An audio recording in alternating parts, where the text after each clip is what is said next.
Akademiks, can't ride no wave. Here we go. They caught him at the store. Apparently, they caught him at the store. And just let me tell you this.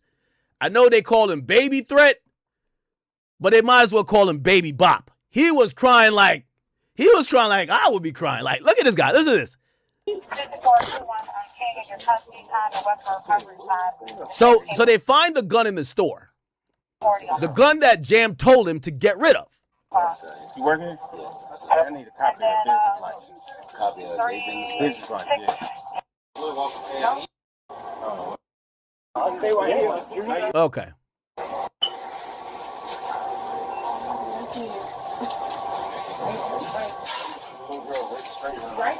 That's how these kids be traumatized, for real. Okay. Keep watching. Keep watching. The dude had a gun. What about that? A man had a gun with an extended clip. That's cool though, right? So they found a gun. I'm watching you. I'm watching you. You talking all that because you ain't got nothing, bro. I got it. I'll stay right here. Illinois exposed camp. Now, do you hear him already? He's like, yo, he's using his age. He's using everything to get out of it. Illinois exposed camp.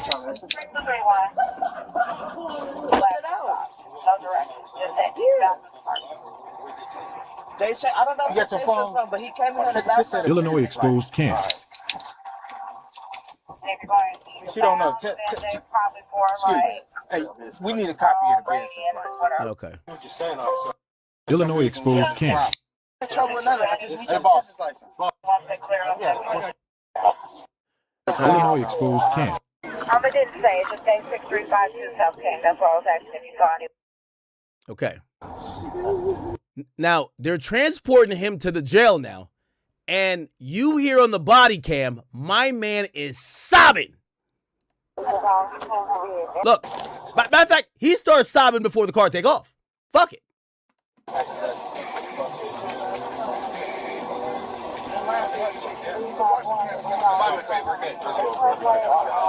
Illinois exposed camp.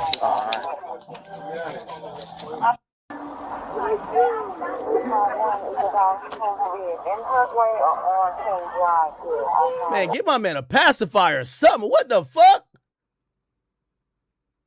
Man, get my man a pacifier. I didn't say it's just day 6352 South King. That's why I was asking if you saw any. Look, you're going to hear it again.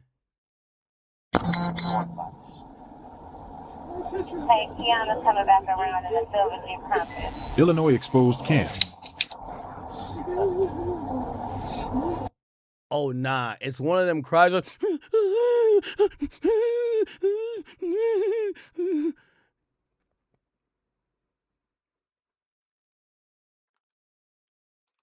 you know who he crying like?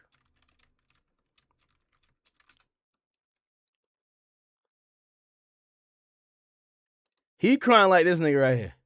This is how I imagine him. He's in the back of the car. Y'all remember this nigga on Martin?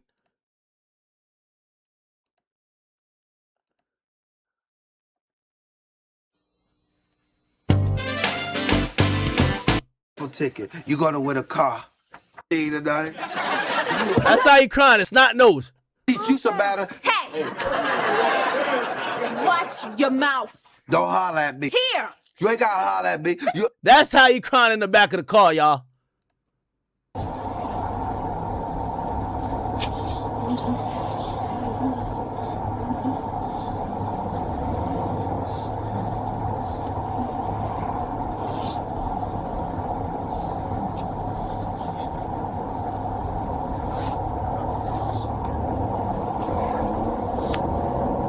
This officer cold, man. He don't even like offer, be like, yo, you want something to wipe your nose, gang? Like, no, he just keep driving.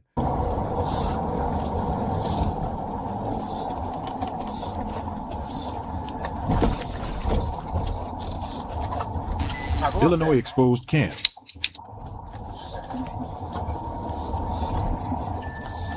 Now, I ain't gonna lie. When I first watched this, I'm like, nigga, that gotta be allergies, nigga. Ain't no fucking way, nigga. That gotta be allergies, right? This gotta be allergies.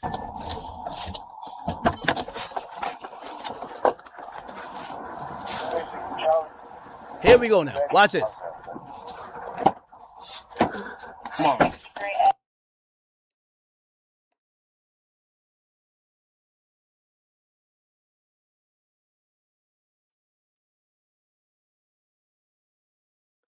This is what Pooh Shiesty was saying. Your daddy a killer. You just like Bronny James. Yo, what?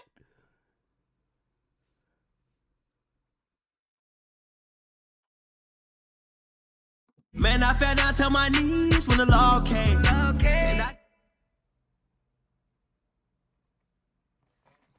Now remember, are y'all following the story or not? OTF Jam, decorated shooter, hitman, Sammy the Bull. He went on a hit with him.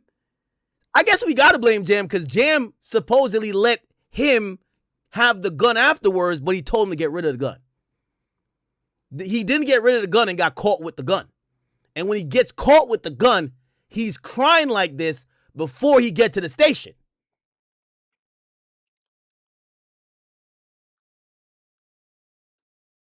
I'm wondering if he's crying like this because he thinks they caught him for whatever drill they went on. Because there's no way you're a street dude and you're balling like this because you got caught with a gun.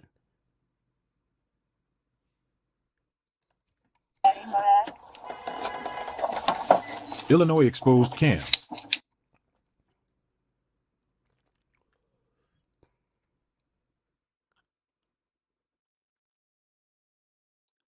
Fuck him crying. Nigga, he just needed a dentist. Look at these teeth.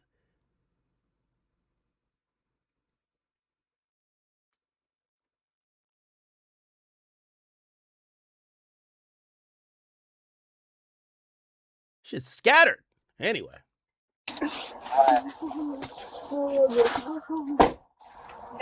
Did he say I want to go home? Yeah, I would say some shit like that. I want to go home. I want to go home. I want to go home.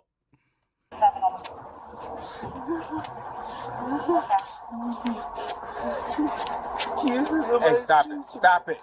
Yo, ain't no fucking way. The cop is telling him, yo, man up, bro. Like, yo, come on, bro. Yo, stop it. Yo, he's talking to him like a kid. Stop it. Stop it, nigga. Yo, chat, this is crazy.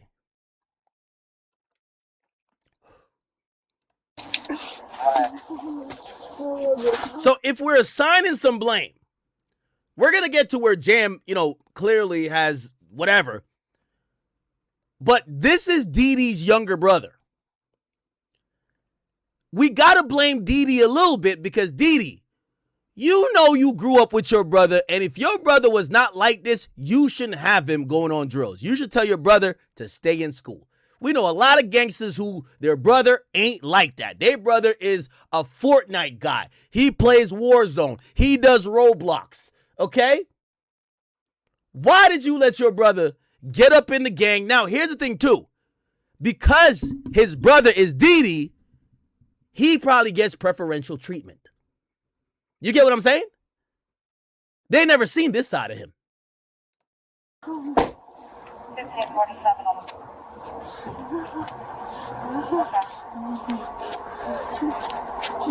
Hey, stop it. Stop it.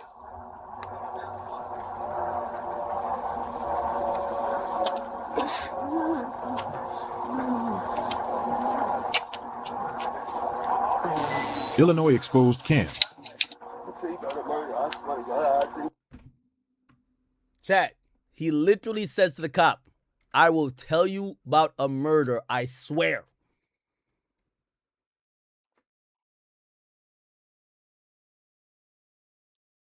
He literally says to the cop, I'll tell you about a murder. If you wonder why Durk is in jail, the niggas he was shouting out, their little brother is basically saying, I'll tell you about the murder.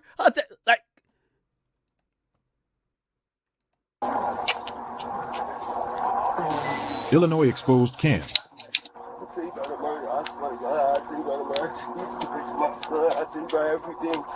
He said on his soul, he'll tell you about everything. Nigga, God, I tell you, I'll be telling you, please. I swear, please. He's saying, please, I'll tell you about anything, something.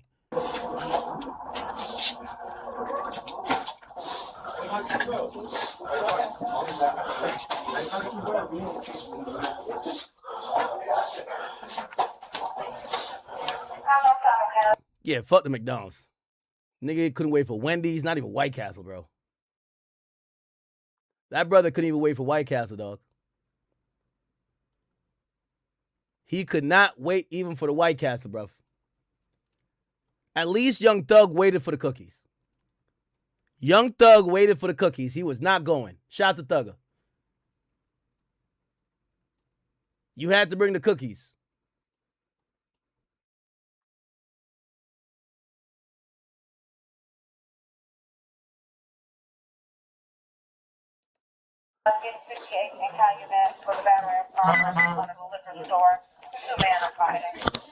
Oh, so you get to send it to.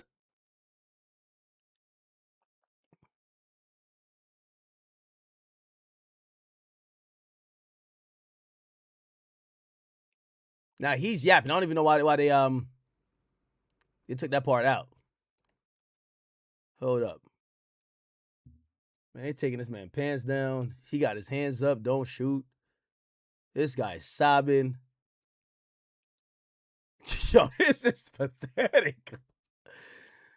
Yo. Nah, bro. Bro, crime don't pay, my nigga. Look at this shit. I want to go home. I'll tell you everything. Wait. Stop killing me. Is there no way you can tell me what address you stay at so I go check on it? Listen, you're being video audio recorder. Listen. I want to go check on your son, all right? You get what I'm saying? Is there no way you can tell me what address you stay at so I go check on it? You say stay with his mom? Stop killing me. Is the door unlocked or you got keys so we going out? I'm hot. The door unlocked? Alright, I'm finna send a unit over there, alright? Okay? Alright, sit tight, man. Sit tight. Alright, give me her number. I'm gonna call. What's her number? Call my mama? Nah, this is wild. Yo, this is wild, bro. Yo, this is wild. Nah. Yo. The crazy part, this was a threat. This was baby threat. Yo, this is crazy, bro. Alright, give me her number. I'm gonna call. What's her number?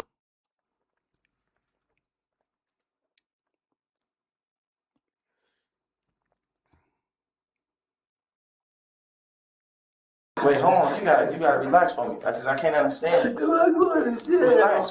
What's the number? 77. What you saying, man? We're gonna see what we can do for you, all right? We're gonna see what we can do for you.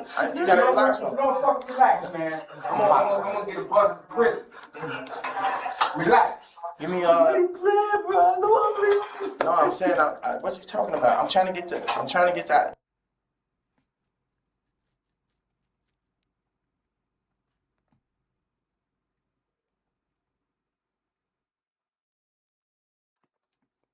What's her name?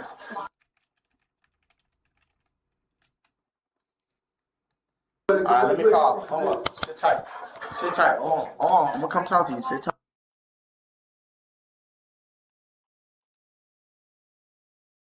Wow. Holy shit.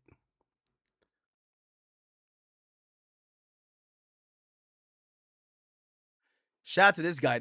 I watched this guy's video. He'll put this shit together for me a little bit. This was insane, bruv. You know what I'm saying? Is it no way you can tell me what address you stay at so I go check on it? Nah, that was excruciating pain, bro. Okay. Now, let me explain what that does. He offers up information about murders. Keep in mind, he's also been on drills with Lil Durk's one of his top hitmen, Jam. Okay? Now, some people feel like he told on Durk. I don't know if he told on Durk, but I think he told about murders that involved Jam. So this is what happens afterwards. The police raided Jam's crib. Okay? They raided Jam's crib. All right? They got the probable cause from this crying dude. They figure out that gun was used on a drill that Jam was also on. They used it as PC to raid Jam's crib. Now, here's the thing.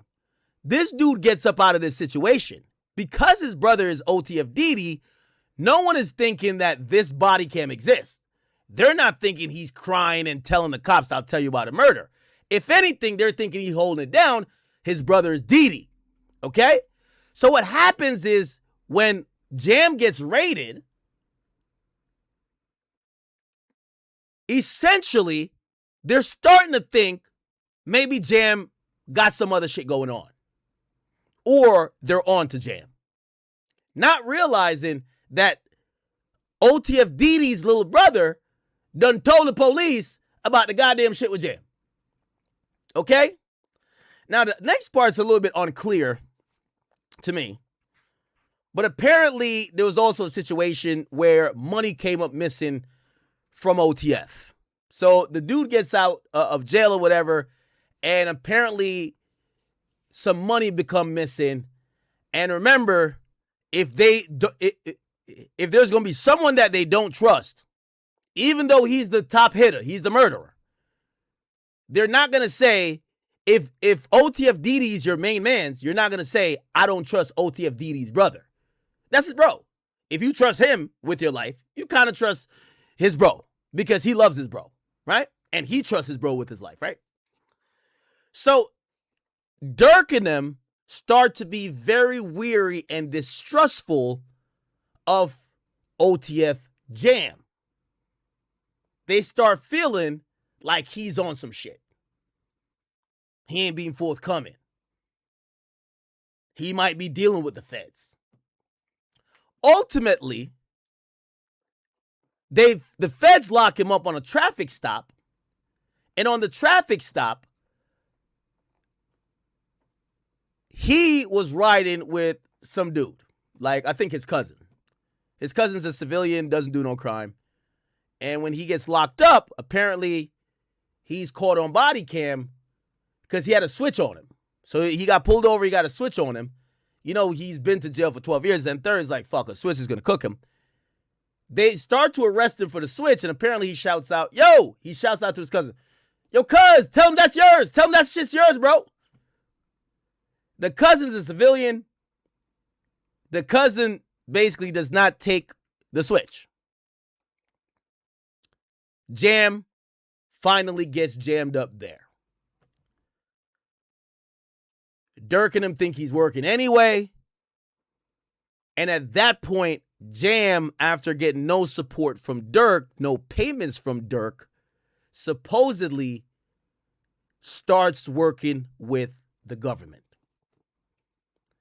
They lock him up, and then he disappears into the system, which is when he officially starts cooperating. But you see why he cooperated. They basically distrust you already. They're not paying nothing for you. They're not even paying you.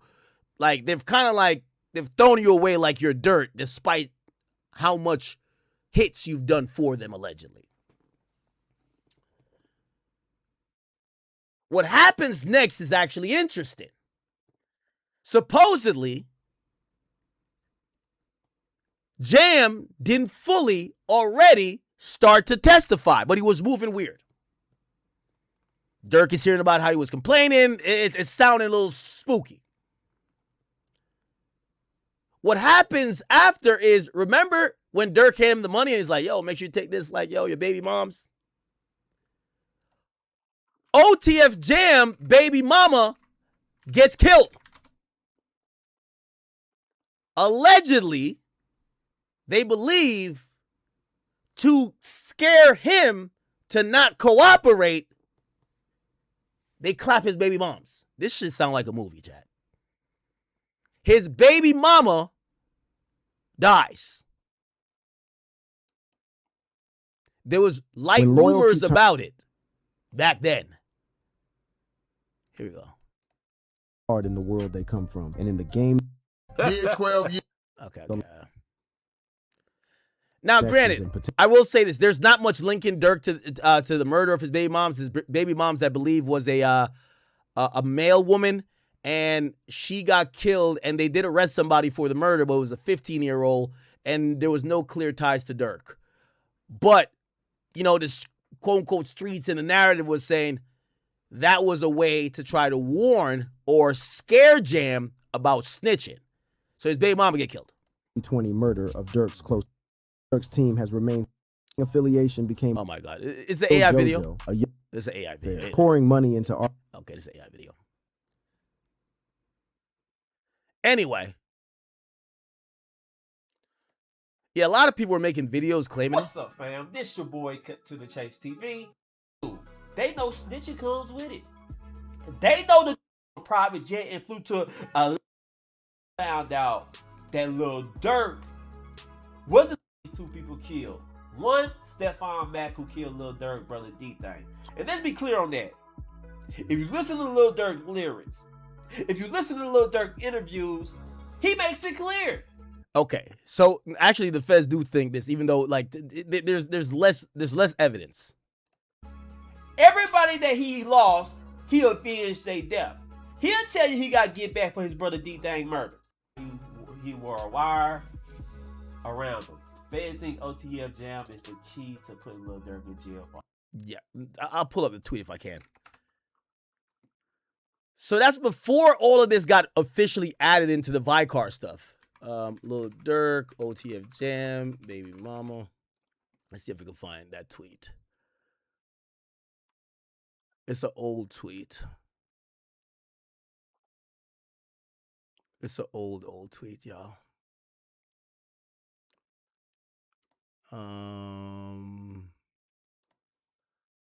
OTF Jam, baby mom. Oh, it's baby mom, not mama.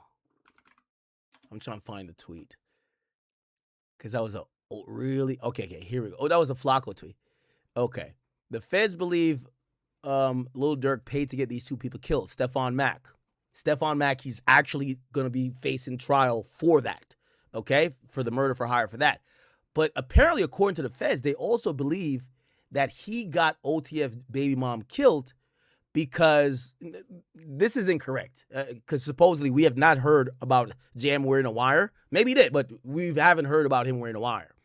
But the feds do believe that it might be connected that the baby mom got killed because there was no clear motive for the 15-year-old who killed her. So they might think that was a way to scare OTF Jam into not cooperating. Now, that's super alleged. I want to make sure. Okay? I want to make sure. Okay? But that's what they were saying. Okay? They said the vehicle used in the mail carrier's shooting death was found torched. Also, if we talk about why is it federal, if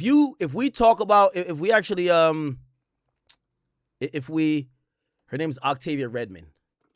Octavia Redmond. When you type in her name, okay, what you're going to see is that on the USPS, okay, Postal Service, they actually cover this. This is the United States Postal Service. When you work for as a mail lady or a mailman, that's federal. They actually wrote about the person who got arrested. Redmond was delivering mail in 2024, and a stolen white Durango pulled up and shot her at close range. The juvenile fled the scene. The suspect vehicle was recovered the following day. When they recovered it, the vehicle was torched, which, if you want to think it's a random woman that a random kid who's 15 killed, why does it seem so targeted? Why? You never know. Maybe it's OTF Jam's baby mama. You never know what else she could be in. So I don't want to, whatever. Anyway, look at what the U.S. Postal Service says. We value law enforcement partners for supporting the mission and extending appreciation to Chicago Police, FBI, ATF, USSS, Secret Service, HSI. Nigga, they done named everybody. You know why they named everybody? It's because you're begging for the feds to come investigate. You're begging. You kill somebody who works for USPS, you're begging for the feds. You're begging for it. You get what I'm saying? So, again, this is on the USPS website. They're memorializing her, and they wanted to make it known. They put out a press release.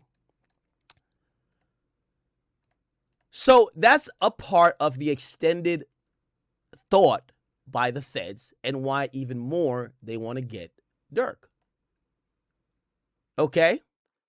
When he disappears in the system, his baby mom gets killed. After his baby mom gets killed, apparently, he basically says, oh, nah, fuck Durk.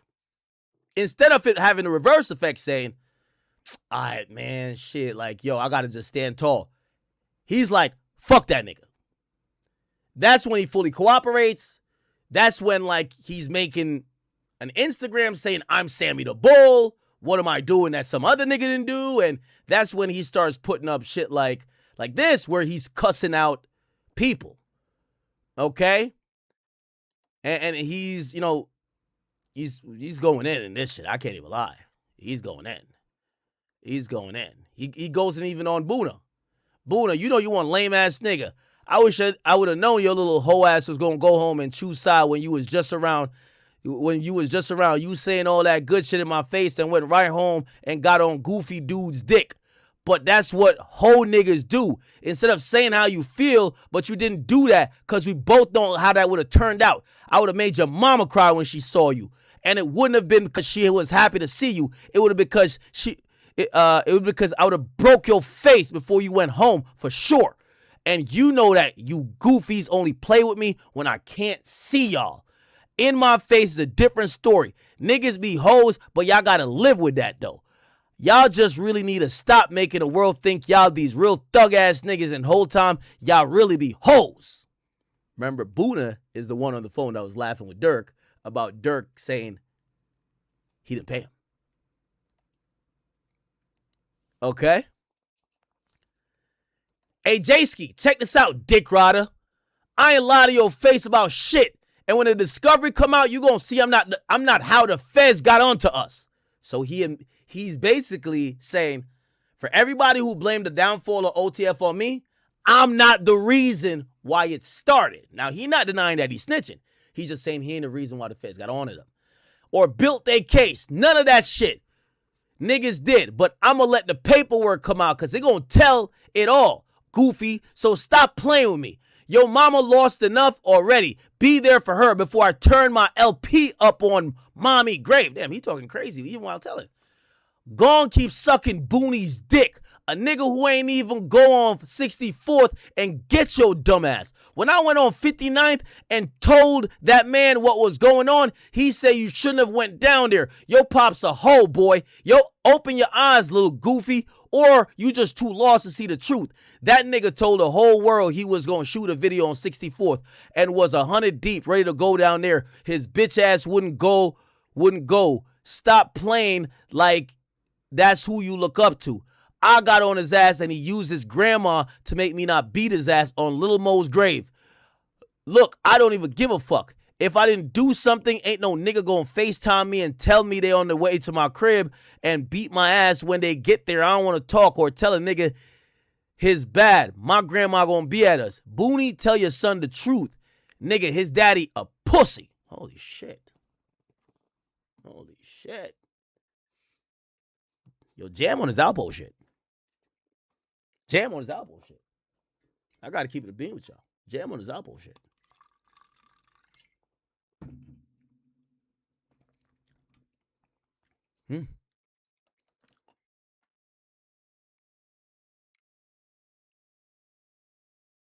Anyway. So Jam is committed.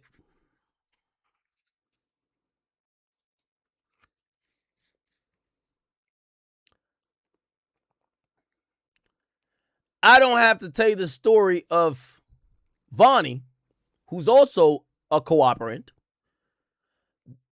Basically, Vonnie is the cousin of King Von. We seen him in the Icebox video.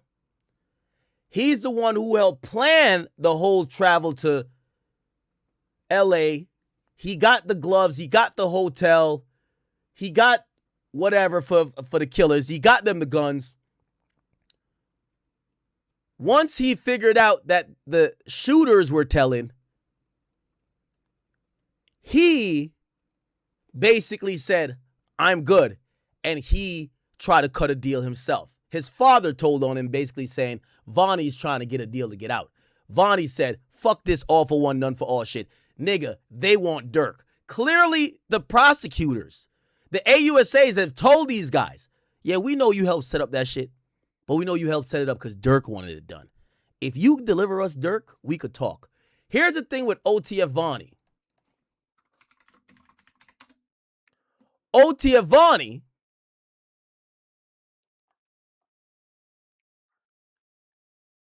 this is the OTF Vonnie right here. He's the one on the bottom. OTF Vonnie, his record is clean as a whistle. He could have become a police officer. Not even a jaywalking ticket, no parking ticket, nothing. He's not a felon. So while OTF Jam is admitting to all the murders he did, hoping to get 20 years, Vonnie, who did participate and was a major help to set up the murder, he's down to flip on Durk to say, well, Durk told us to do it. He's hoping to get between 5 and 7 years. He's been locked up already for 2. So his telling on Durk is hoping that they give him 5 to 7. He would be out in 3 years. You know, you do 85%, they got all the programs too.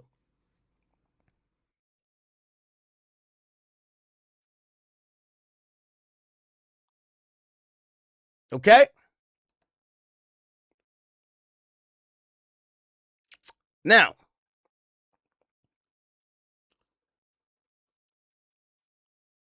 we get to find out through Durk filings that one of the co-conspirators was actually Bezu. I'll tell you how. In the filings, Durk say to the judge, yo, by the way, Bezu was not arrested for the stuff. But Durk said in one of his recent filings, hey, this person who you guys are trying to use evidence from him, he's dead. And he died on this particular date. And because he's dead, and we can't cross-examine to get what we need in trial, you can't use whatever he said previous to trial. The date of the death that you cross-reference when you looked up who Durk was talking about, because Durk knows all the co-defendants. They're just putting code for now.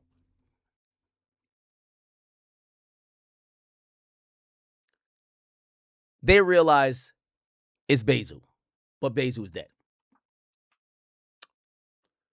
So the last part of this 3-prong situation, where in the first incident in 2019, we have Witherspoon who's going to snitch on Durk and say, yo, when Durk was getting his stolen cars to go kill people, he would hit me up and his people would hit me up.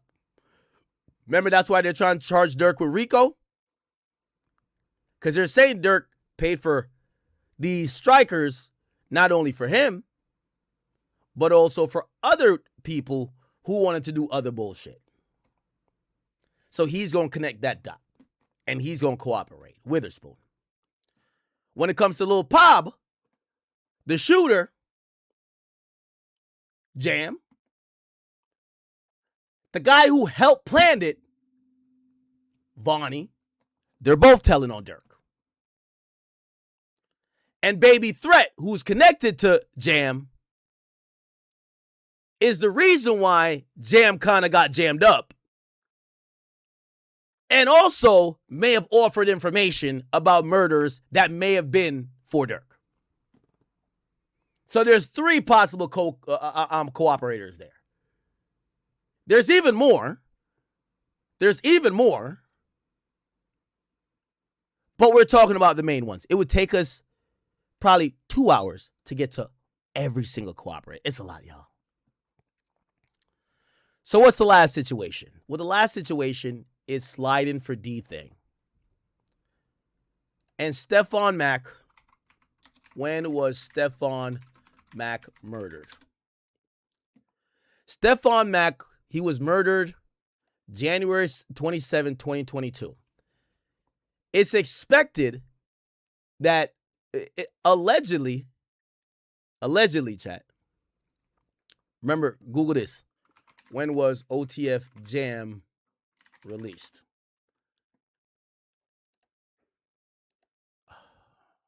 February 2022. Allegedly, remember, Durk's main hitter is locked up. Boona is also locked up. Durk needs some killers to go do the sliding. Allegedly, OTF Jam and Didi, Jam is locked up at the time, they suggest some shooters that's kind of from around the way that could be trusted to go handle the hit. So Jam is locked up. They picked 2 guys. One guy, his name is AJ. They know him as AJ from Mike City.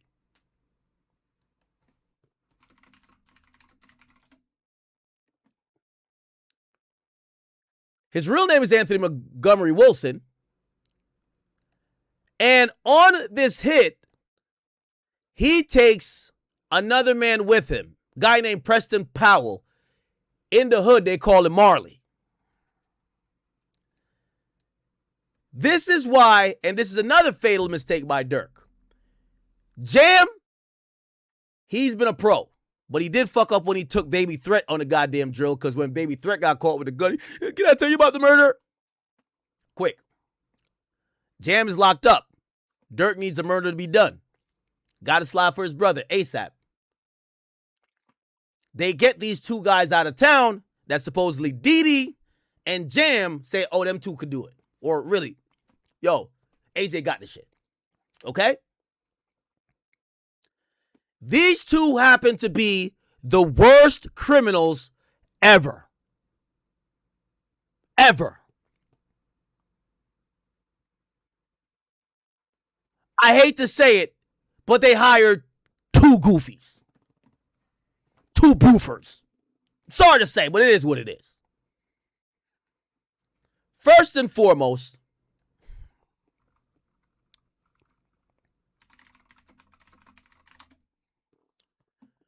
there's a few things to talk about, few things to discuss. Here's the video of the murder going down. They're in this car. Stefan Mack walks out, and he kind of peeps what's going on here. You're going to see AJ pop out, and then you're going to see Marley as well. You're going to see right here, they're already blasting. Okay. That would be AJ that's chasing him. And that would be Marley back here. The way he's shooting, like, nigga, he could have probably shot his own man in the head. That's number 1. Number 2, there's a security guard who comes here, and he shoots at the security guard. He gets the security guard out of the way. Okay? He chases a guy down and actually subsequently murders him. They later run. Here's a guy running down, here we go. Preston Powell, Chicago. Yeah. Yeah, Preston Powell is the fat one. Skinny one is AJ from Mike City. So Marley's a fat one. Skinny one is AJ from Mike City. Now, why do I say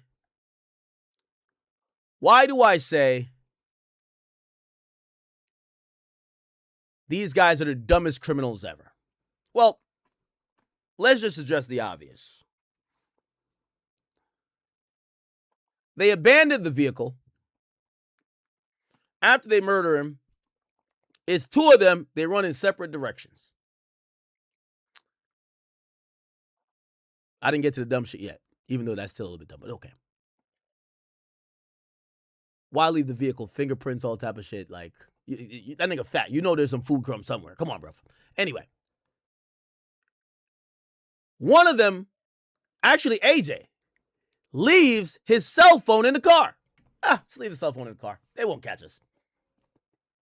Leaves his cell phone in the car. They both run in different directions. They know that, the security guard or that center, because that was a center. It was for like some type of like, kind of like a re-entrance. It was like some anti-violence shit, I think. So the cops was going to be in the area after the shooting. People are going to call. It's then, so they leave it in the car, right? That's number one. So they leave the cell phone in the car. Then the Ring camera catches AJ going down the street and shouting out the other nigga's name. Yo, Marley, where you at? Now the cops has a definitive identification on these guys who are wearing masks. You're just saying his name. Fuck the no face, no case. I'll just tell you his name. Here we go.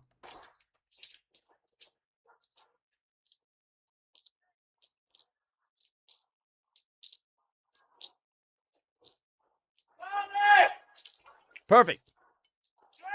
He just shouts it out. Marley! Marley! Marley, come on!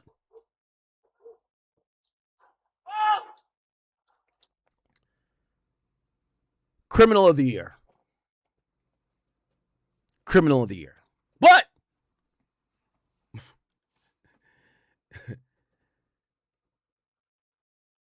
you thought the stupidity stopped there.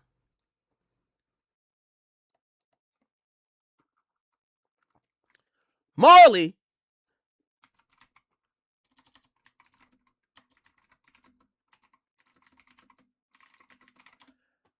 texts AJ saying, hey, yo, when's Durk gonna pay?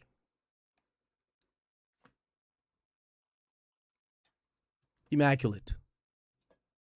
Immaculate. Immaculate. So, hold on. Give me 1 second. I want you to see these messages.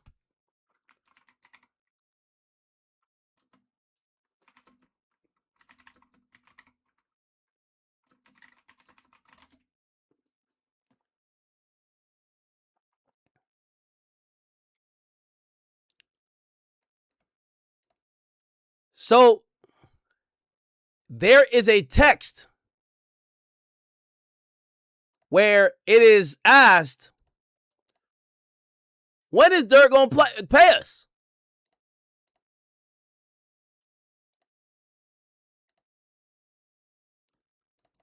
Trying to figure it out. Where is it at? This is after they like pled guilty, right? Yeah, this was Stephon Mack. This is AJ. Other dude is Marley. Okay. Anyway, let me see if I can find a text thread. Text. Can I find a text thread? Okay, here we go. Could we find it? Could we find it, y'all?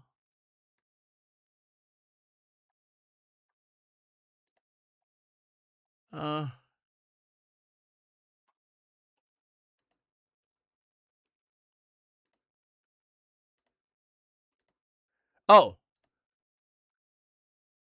Homie left his phone on the charger. Beautiful. after killing the man and leaving the scene, you got to leave the McDonald's cup here, but you got to leave your cell phone plugged in case the feds want to check it. It's fully charged. Fully charged, y'all. Fully charged.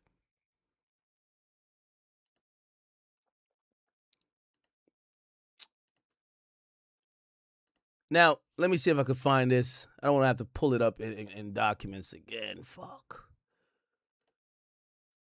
Oh, this is it right here. Thank you. Thank you. Got it right here, y'all.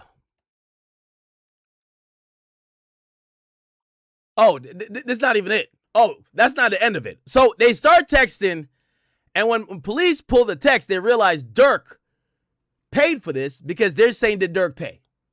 He left his phone in the car, made it pretty easy. Police will track it down. He's on video saying, Marley!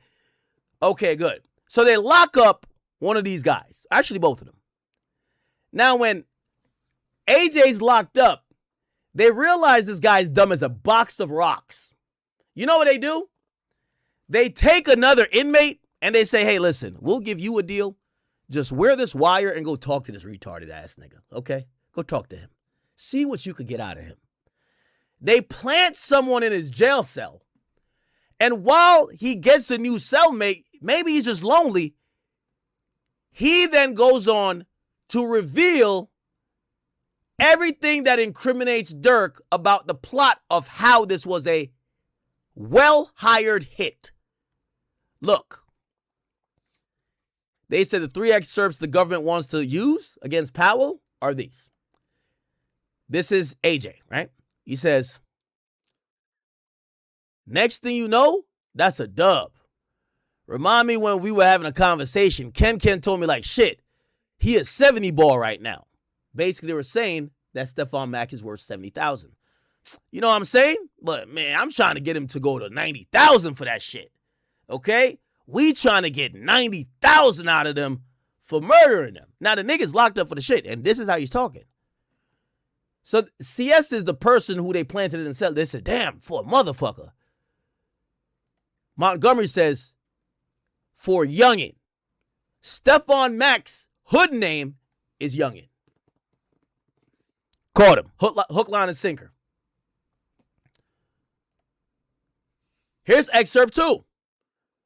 AJ's explaining to the confidential source that although Durk, that's individual A, contributed $50K, he only collected a portion of those funds.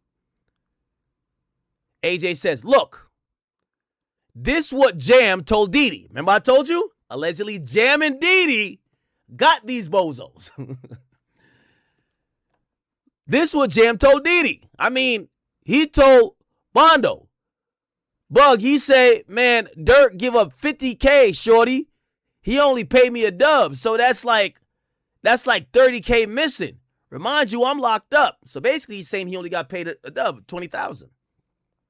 Then the third excerpt, you have AJ saying that he got about $40,000 for the killing.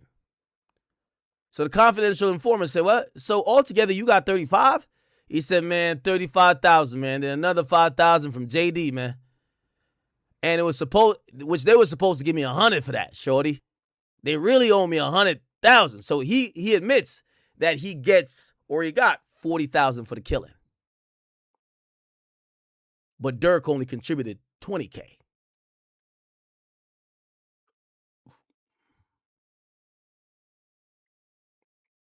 These are 3 limited excerpts exclusively concerning AJ's admissions to the confidential source that he killed Mack to collect a payment that had been offered by Durk and his associates for the murder. The statements were clearly against AJ's interests and are independently corroborated by other evidence. These 3 limited excerpts are highly probative of the for-hire component of Mack's murder, and their admission would not be unfairly prejudicial. They were fighting this until they pled guilty themselves. So that's the next thing. They realized they were caught hook, line, and sinker. You left your phone in the car. You're shouting this nigga's name. You're caught in a jail cell, like basically telling what you did. You broke it out. You're confessing yourself. They both took a deal to plead guilty in order to tell on Lil Durk. That's going to be part of Lil Durk's second trial. He's going to face the two shooters who's going to say, Jam, and by the way, Jam's going to be in that trial too. He's going to be like, yo, Jam and Didi told us Durk was going to give us this, and Durk gave us $20K.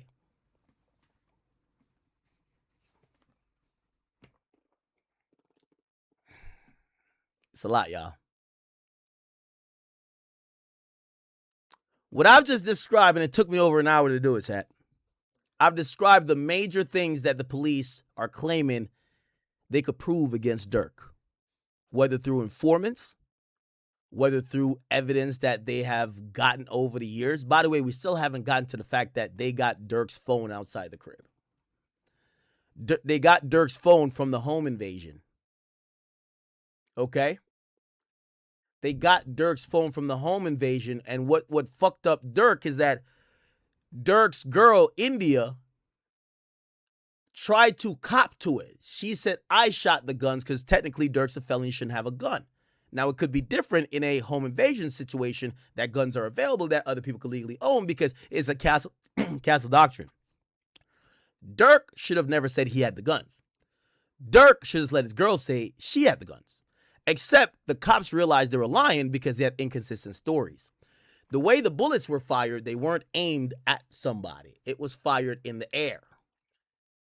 Okay? Which, when India says she fires the gun and they try to talk to Durk afterwards, Durk was less than cooperative, but Durk said something, oh yeah, I shot and I shot up. Then they said, well, we found a bunch of guns outside. Durk tried to say, he tried to explain why other guns was there. He said, my security leaves his guns here. And then he basically had like very blurry answers if the guns that were found were his security or for the ops who supposedly came.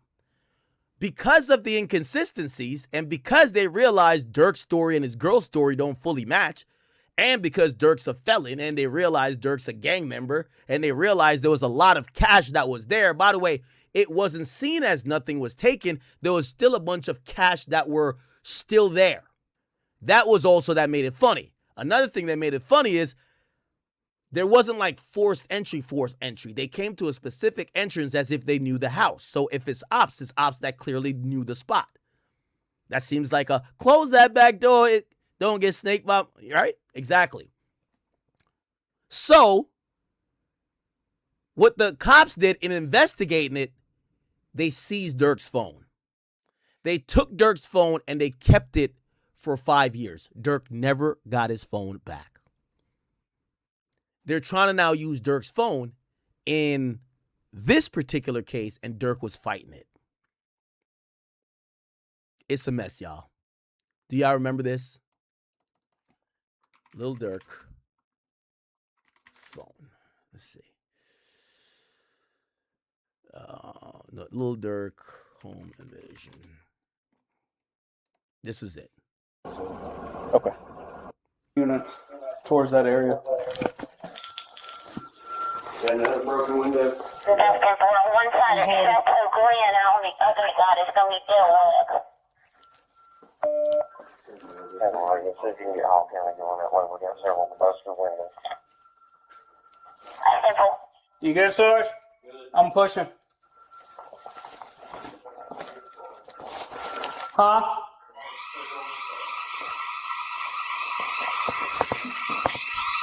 Okay. There was some very concerning things that caused the cops. I think you're going to see a bullet hole around the stairs. I think this is a bullet hole here.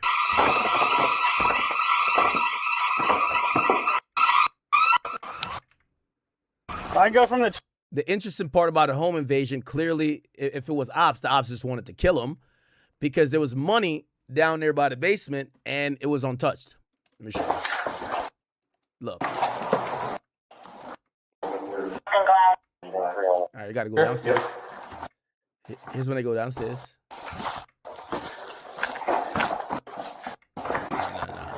Go downstairs.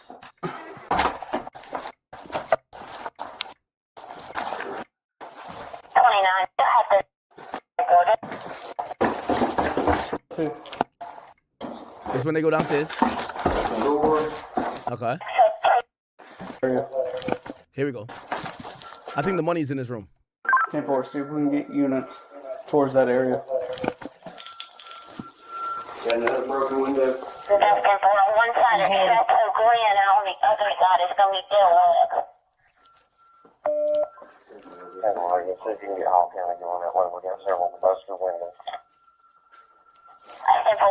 You good, Sarge? I'm pushing. Huh?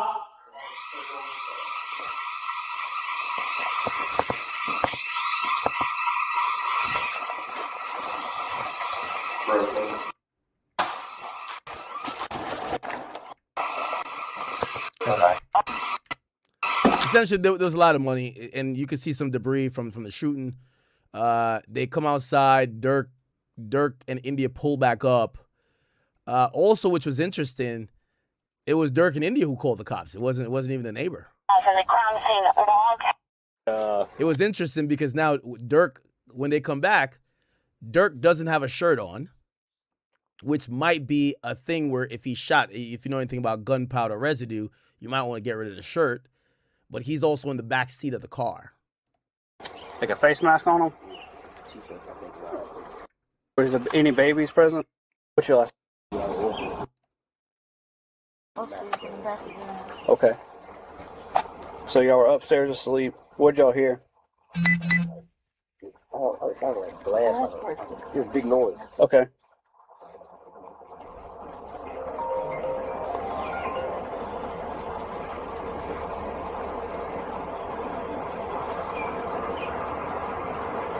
All right, then what happened? So, nigga got asleep. She got up. Okay.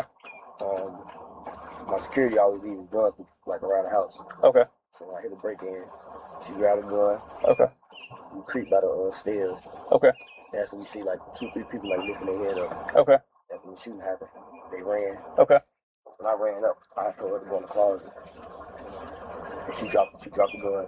I grabbed the gun, laid on the back porch. Okay. And that's how I said time again. Okay.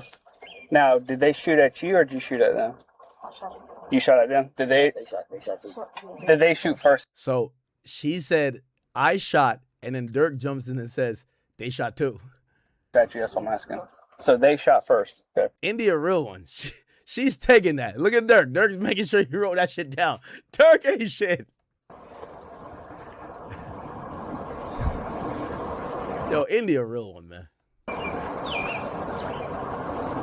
Okay. You know how many rounds you think you shot?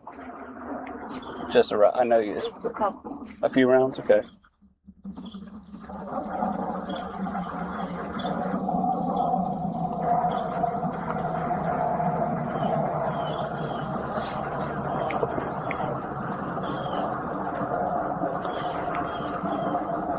And then you dropped the gun, and then you picked it up, Mr. Banks? Okay.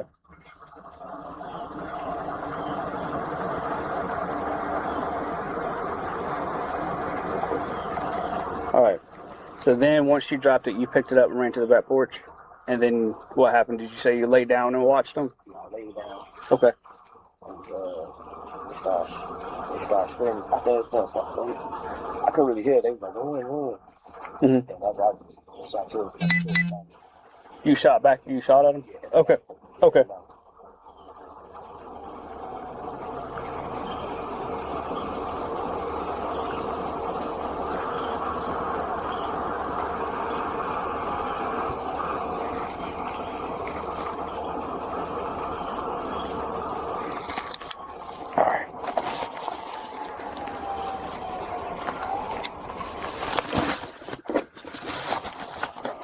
Now, what happens is that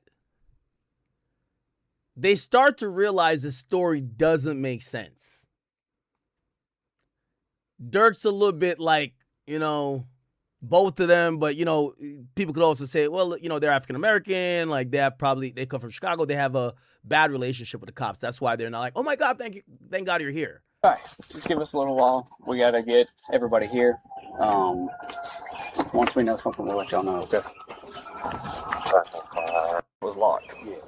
Okay. Now they constantly go back to try to figure some shit. I think they asked for the gun right here. Leave it there. The owner of it? Okay, that's fine. Because so Durk, another thing why they take Durk's phone, because there's a bunch, apparently there were 10 guns in the house. 10 guns. Durk says that the majority of the guns, remember, he can't have a gun. Why would your girl have 10 guns? He said the majority of the guns is the security's guns. Okay? He says the majority of the guns is security guns. So when they're asking her what gun did she use, and she's saying it's right here, he said don't touch it. Because obviously the cop don't want a woman passing a fucking gun that might even be live to him. So he said, I'll come get it. And he said, and Durk jumps in the convo and says, that's our security gun. There's, just to let you know, we found more firearms in the backyard. In the backyard. Yeah. He said that must be theirs. I'm just letting you know what's going on. So we found 2 more firearms. So he had some too, so I don't know if they got. I don't know if they took it. Okay, so he said they might have took some of the guns. And when the shot went out, they dropped it, or I don't know if they did. Okay. Where were all the? Were they just laying around downstairs? Yes. When you come, you sleep in the basement. Like if you see you go to the basement, go up there. Now, another reason the cops are sketched out. Remember, I told you, like, I could go back if y'all really want to see it. The cops is gonna go down. They're gonna say they seen about. They're gonna ask them about the money. There was a bunch of money that's kind of left out in the open, and close to it were just guns. That's going to make any cop spooked. Bunch of cash and guns that seem like, you know what I mean? And that doesn't jive with the, oh, our security stays downstairs and he just leaves his guns out. Well, does your security keep cash downstairs? Also, there was cash upstairs too, but I think it was at a safe or something. Yeah, well, I saw that there was a safe back there, but that safe was locked. Yeah. Okay. All right. Now, I saw a lot of cash on the bed downstairs. Do you know? That's where the security would sleep. So that doesn't make sense. Why would the security have got 50 bands and mad guns right there? And the security's not there. How much cash you had inside the house? The safe was open. Now, only safe I saw was the gun safe. That safe was closed. What I'm saying is there was cash laying on the bed. Upstairs. Yes, that's where we were sleeping. Yeah. No, not upstairs. Downstairs there was cash. And then there. Well, the reason why I'm asking, there was cash on the bed, and then there was cash. I think there's like a TV stand. Now there was a black bag downstairs with drinks and stuff. Was that y'all's? Like you get at a grocery, like a convenience store, and they put all in the black bag. It was on top of the. It was on top of the mattress that was downstairs. The way Durk looks at India and the way she looks at him, it's like this is I know they were truly in love, man. Like you could tell they try to communicate, bro, without saying something to each other. Like, are you saying this part or am I saying this part? See, like you talking about the main level. No, sir. I'm talking about in the basement. Oh, yeah, I don't know. Yeah. I probably asked. I don't know. I can't tell you. What time did the bodyguard leave? He practically. Yeah. Sometimes he stayed and sometimes he don't. Did he leave last night? Oh, no. He stayed? No, he just got back in town. Okay. He got back in town yesterday. Okay. You didn't get hit in the mouth, did you? Because I see your mouth's bleeding, that's all. I'm asking. No, that's chips. Huh? Chat, but that's why I said this shit was always funny to me, though. You hear the cop is not. Yo, well, you never know. I mean, he could have hit his mouth, right? It's pretty hectic. Apparently, he grabs the gun, he drops on the ground or whatever. I always thought this was some domestic shit. The niggas hit in the mouth, bro. If some niggas come to kill you, you're not hitting the mouth, you're dead. Shots are fired, but it's shots aimed up. Guns are found in the back. I don't know what's like. This is a weird situation. I always thought this was a domestic situation or somebody who been to the house mad times. This reeked like somebody been to the house mad times. If you see how when the cop goes down to the basement and you see that glass, you could tell that's not like an easy accessible way. So you have to know the house. There was so much about this situation that it just, I don't know. You talking with the redness? No, he's got, looks like there's dropped blood on his lips. That's what I'm asking. All right, okay. All right. Well, we'll let y'all know what's going on, all right? 1320. Another cop comes and they're like trying to figure it out. By the way, I believe it's either later that day or the other day they asked to see Durk's phone, and apparently what Durk does, he does something smart. He could tell Durk tells him, "No, you can't see my phone." But Durk says, "I got nothing to hide." Durk locks his phone. He turns it off. And this was new to me. When you turn it off, right? When your Face ID don't work at first, you got to put whatever. Apparently, there's encryption keys that when your phone just turns on, it's better protection than when you put your password in a couple times. So Durk turns his phone off. They get a warrant, but they can't get into his phone because he had shut it off. And that becomes the subject of this thing where they can't really get everything they want off the phone, but they do recover some pictures, and apparently the pictures that they recover was Durk having screenshots of Lil Tim, where his address is, screenshots of Quando Rondo shows, and basically it was showing how obsessed Durk was with trying to track Quando Rondo and Lil Tim. Mr. Banks. I can't remember. Yeah, that's the only thing I don't know. It's Durk Banks.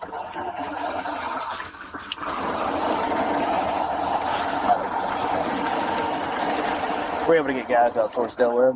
Yep, I got people headed that way. Got a K9 and a guy that'll come help y'all run with the K9. Okay. Just cause we're like 24 hours. They were wearing masks, like t-shirts over their face. There was 3 of them. What they stated was they were upstairs sleeping. They said it sounded like they heard a loud noise. It sounded like glass. Their bodyguard lives here, but he's got firearms laying around the area. They grabbed one of the firearms. His wife, her girlfriend, creeped downstairs. Heard gunshots. She popped off rounds. They're saying that they popped off rounds, and then Mr. Banks said she ran back upstairs. He grabbed the firearm, laid down on the back porch, cranked off rounds, and then they took off running out the back. He said there's 3 of them. Rounds fired by all parties? Mm-hmm.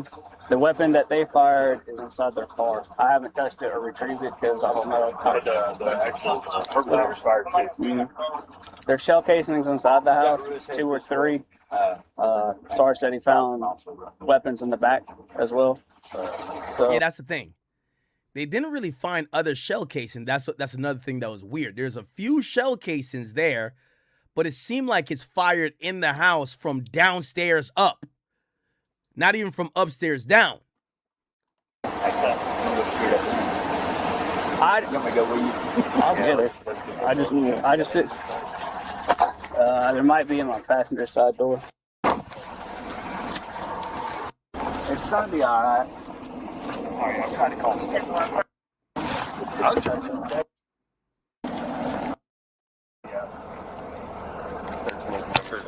Show me out on. Honestly, I think this is a overlook. I was gonna walk down there and try to overlook the backyard.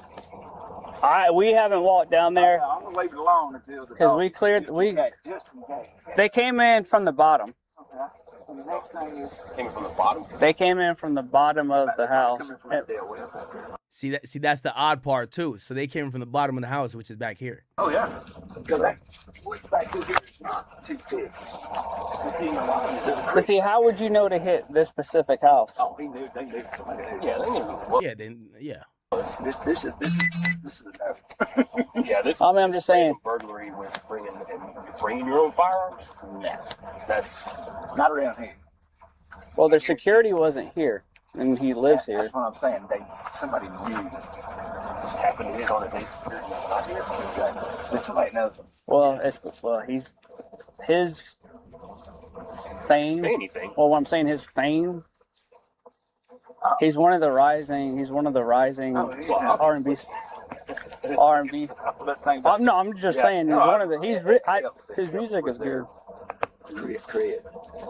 Sorry, do you want the lowdown of description and everything that I've got so far?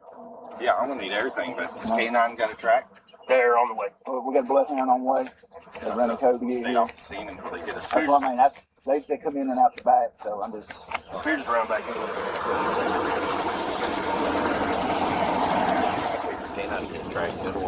Yeah, and then I've got officers in the Dale Webb community back here. That's what it backs up to.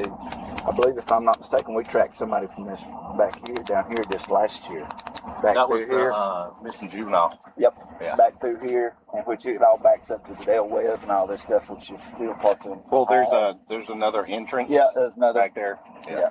What you got? I pulled it up on Google. So Miss Cox and Mr. Banks, they were upstairs sleeping. They heard a loud noise, sounded like glass breaking. They went down, so they grabbed the weapon. There's multiple weapons in the house because they have a personal bodyguard that stays downstairs. They heard the shots. Miss Cox grabbed the weapon, went down the stairs, heard shots. She returned fire, dropped the weapon, ran back upstairs. Mr. Banks then grabbed the weapon, went to the back porch, laid down, saw 3 suspects jumping over the fence. He returned, shot more shots at them. They took off running. 3 black males. They're wearing like black masks with t-shirts around their face. If you want the backstory of this gentleman, he is a rising star. Rapper or some shit. Chili Cox. Yeah.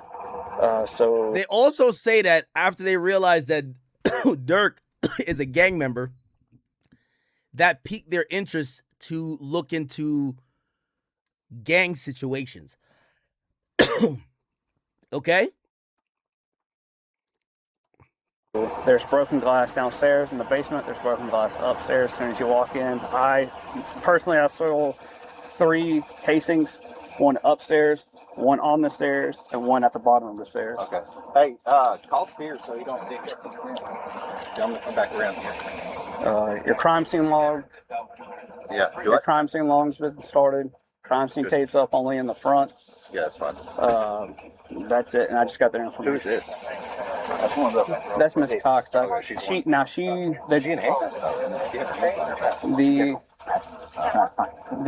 weapon that she fired. All right. So it appears, we're kind of caught up to speed. That's most, if not all, the theories that the government is proceeding with as we go to trial. And now we're at jury selection, and now I could play properly Trap Lord Ross, his video. Trap Lord Ross. And his video about the right spots and all together. But apparently there was some kind of drama where they said wherever Dee was sat, you could see his foot shackles. Obviously, they're allowed to have kind of their own outfits. They're not in the prison clothing anymore. But, Dee was basically apparently, in a position where they said, the jury can see his foot shackles. That's kind of prejudice. That wouldn't be allowed, basically. And they kind of moved them. By the way, up to like 6 or 7 people, I think was it 6, that got arrested and indicted. Only 3 are going to trial, so it's Durk and 2 others. It's only 3. So it's Durk, Dee, and is it Flock? I forgot who's the last person. Around, they said that they were going to. I think Dee's lawyer was angling for the foot shackles to be taken off, but the judge was basically like, nah, the marshal says foot shackles got to stay on, they got to stay on, and that was that. So they kind of moved them around. They basically got them to where they wanted to be. And then we kind of got to things. And the judge, look, respect to the judge, I think this judge has been very fair. The judge made a very small mistake that was kind of like, it felt like a big deal in the courtroom. I don't think it's going to really affect things, but there was a pretty wild moment where the judge kind of misspoke a little bit, and it was like gasped in the courtroom. I'm going to tell you about that in a sec. But basically, the judge kind of, got to the statement of the case. There was apparently an objection by the defense. They said that there was a sentence in the way that the state were planning on putting forward the charges and explaining the kind of, the trial indictment that they weren't entirely happy with. And there was basically kind of like a sentence that they wanted taken out. The judge overruled that. They basically said, nah, we're keeping it in, like we having it as exactly as it's supposed to be. It is what it is. And then Dee Dee's lawyer said, you know, that Dee Dee shouldn't be mentioned specifically about the revenge motive. They said, well, it alleges the motive for Mr. Banks and the motive for all the co-conspirators. The judge said, look, we're going to have it say that all the co-conspirators conspired to murder Quando Rondo as revenge for the death of King Von. And so basically, the prosecutors kind of broke down what was going to be said. The judge kind of agreed, signed off on what was going to be said. Basically, this is the story that the jurors were told, okay? They said, all these co-conspirators conspired to murder Quando Rondo as revenge for the death of King Von, and basically the judge would be planning to read the defendant's not guilty plea. The judge basically said, should any agents of the defense get hold of the jurors' names, should that be allowed? And basically what was interesting was Drew Findling and Brian Steele basically said, look, we got one person that's from Atlanta. They're basically like, they're an agent of the defense. We think they should get the jurors' names. We're going to have one designated person who's going to be able to do a little bit of research into their backstories, but not a bunch of people. We can't let the defendants know. We can't let all other types of lawyers back in Atlanta, all this kind of stuff. No, one person's going to be allowed. They want to keep this jury anonymous. They believe that potentially how dangerous this is, that if people know who the jurors are, they could find their family. They could find a way to try to influence them one way or the other. And the judge said that was allowed. They basically said, look, we don't want to impugn the defense, but the more people that know, the more likely that it's going to leak who these jurors are, what their names are. And basically the judge said, you can tell this one person who the jurors' names are. They can do their due diligence into them. Either side can investigate the jurors, but it's not really a good thing. He doesn't want excess, you know, digging and investigating and reaching into the jurors' pasts. But, you know, they are allowed on either side to just do a little cursory check to find out whether or not the jurors know anything deeper than maybe what we would expect them to know. Now, Drew Findling on the defense, obviously, he killed it in the last hearing. He did a really great job on that. And pretty much we kind of heard from him that, you know, they had a certain attorney that was kind of trusted. They passed the bar in Atlanta. They were there to help and do some additional investigation. And they basically said that the government has their own kind of agent that is going to look into the jurors' names, find out what's going on. And basically said, it was quite funny because the prosecution were like, well, what is that person going to do with the names? And the judge was like, well, they're going to look. I might try to call Trap Loros. Do you think he's home yet? Try to call him when I can. Try to call him when I can.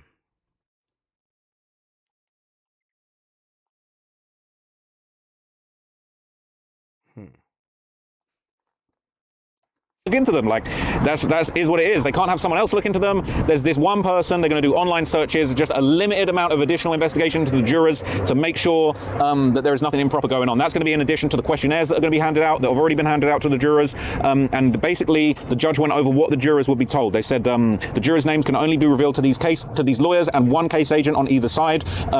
These names are not typically released, and basically they were trying to protect the privacy of the jury, which makes complete sense. Now, the judge brought the jurors in, introduced the lawyers, and got the statement of the case as was agreed before the jury was in. So they agreed what was going to be said before the jury was brought in. Then the jury was brought in and basically were explained by the prosecution what the allegations are. The judge emphasized that the jurors are taken under oath, everybody is taken under oath, and they're expected to be truthful in anything they say. The judge also said we're going to talk about the gang issue. Questions about gangs are allowed, but this isn't a gang case. The gang is what kind of connects the relationship between the co-defendants and the motive. King Von's, senior leadership as a black disciple is a big part of why they wanted to get revenge of him, but it wasn't a GDBD gang war. They didn't kill Quando Rondo because he was an op.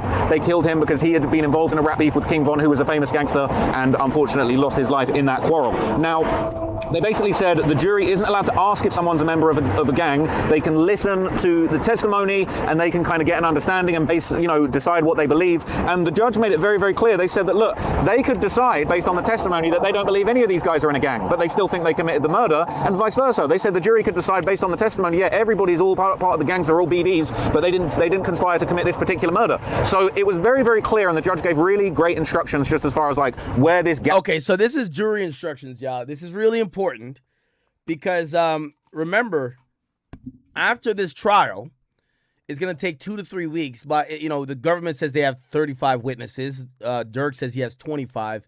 You do the math, that's 60. Literally, it's going to be a lot. After 3 weeks, the last thing the jury's going to hear is the instructions by the judge. So you got to both. That's really a big step because after everything they remember from the trial, you're gonna have that. By the way, chat. Should I give my update on whether I'm going to this trial or not? Do y'all care? Should I go to the trial?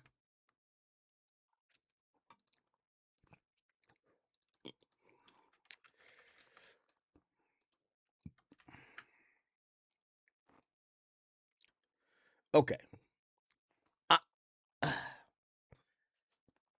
I'm going to be honest with y'all. And I'm going to be open and very clear with y'all. And I hope y'all understand. Okay.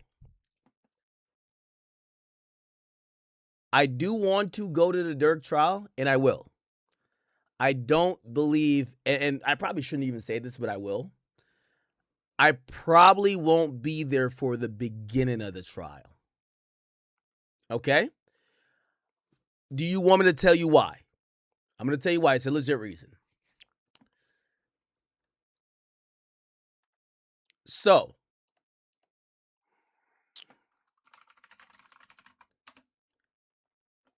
and obviously, I could still deal with it and go and be there Monday. There's no problem. But I'm going to tell you why. And I thought about it long and hard today. I really did. Chad. I honestly did. And the reason why I'm not doing it, or the reason my thought for not doing it is actually thinking about Durk, if you could believe that or not. Okay? Let me see. Give me 1 second.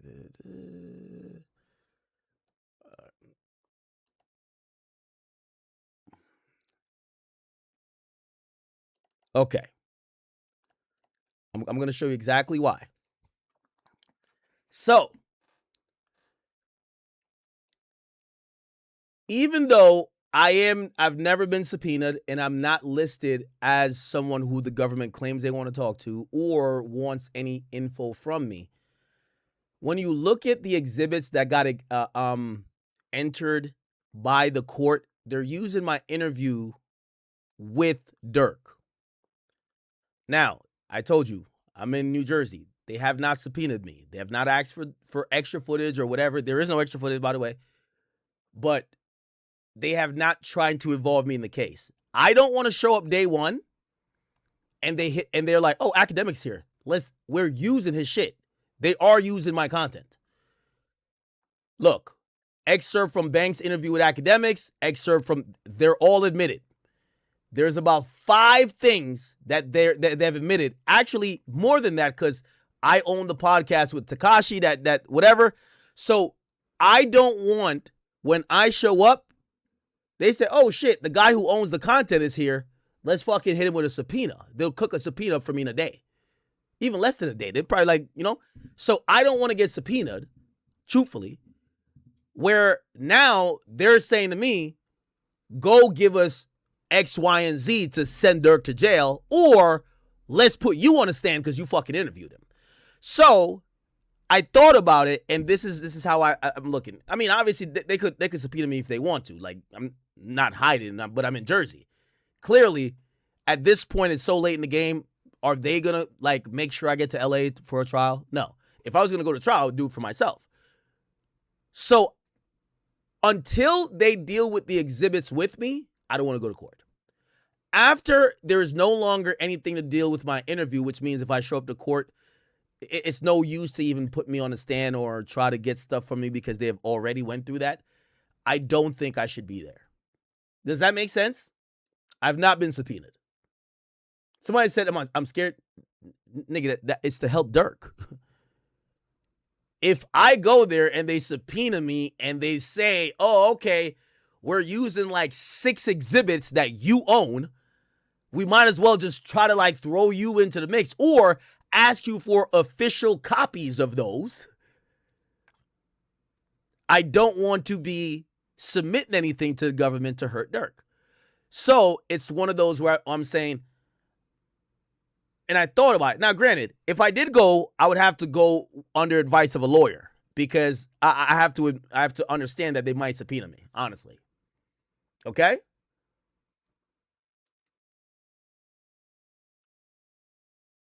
Somebody said, how am I helping him? The government wants to use a excerpt of my interview with him. Durk doesn't want to use that. They admitted it. Hear what I'm saying. A lot of times when they're using content from a media platform, they feel it's of substantive value. That if I'm there for those days and they see me in the galley on opening statements, they might be like, wait, we're using 6 exhibits from Akademiks and he's sitting right there. Give us the fucking subpoena and let's get him to, which that would be the government doing it. Durk would never call me to the stand.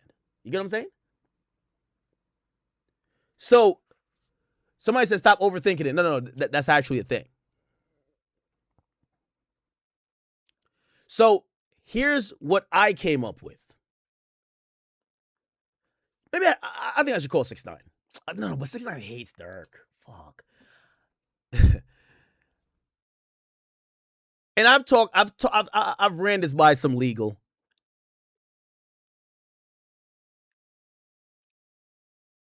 Obviously, I have no exposure here criminally, but if I want to make sure I'm not included, it is advised that don't show up until they're done talking about anything with you. Do you get what I'm saying? If they're going to use interviews with you, don't be sitting in there where they're like, we could just get this nigga to, oh, hey, Akademiks, could you take the stand? So when he told you you don't hear slide for Vaughn, what did you take that to mean? I don't know what you're talking about. So